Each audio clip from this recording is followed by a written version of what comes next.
देशभरातील कस्तुरबा गांधी बालिका विद्यालयांमध्ये सध्या 7 लाखांपेक्षा अधिक मुली नोंदणीकृत आहेत, अशी माहिती आज लोकसभेत पुरवणी प्रश्नांना उत्तर देताना केंद्रीय शिक्षण मंत्री धर्मेंद्र प्रधान यांनी दिली।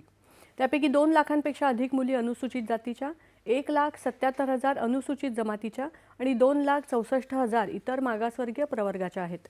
या समुदायांच्या मुलींसाठीच्या प्राथमिक स्तरावर निवासी शाळा स्थापन करण्यासाठी जुलै 2004 मध्ये कस्तुरबा गांधी बालिका विद्यालय योजना सुरू करण्यात आली होती। निवासी शाळा स्थापन करून वंचित मुलींना प्रवेश आणि दर्जेदार शिक्षण मिळावं हा कस्तुरबा गांधी बालिका विद्यालय स्थापनेमागील उद्देश आहे। शाळांमध्ये मुलींच्या एकूण प्रवेशाचं प्रमाणही वाढलं असून हे एक चांगलं लक्षण आहे, असं ते म्हणाले। सरकार मुलींमध्ये शिक्षणाला प्रोत्साहन देण्यासाठी आणि त्यांना सक्षम करण्यासाठी वचनबद्ध आहे। 2026-27च्या केंद्रीय अर्थसंकल्पात सरकारनं देशातल्या प्रत्येक जिल्ह्यात मुलींसाठी वसतिगृह उभारण्याची घोषणा केली आहे, याकडे त्यांनी लक्ष वेधलं।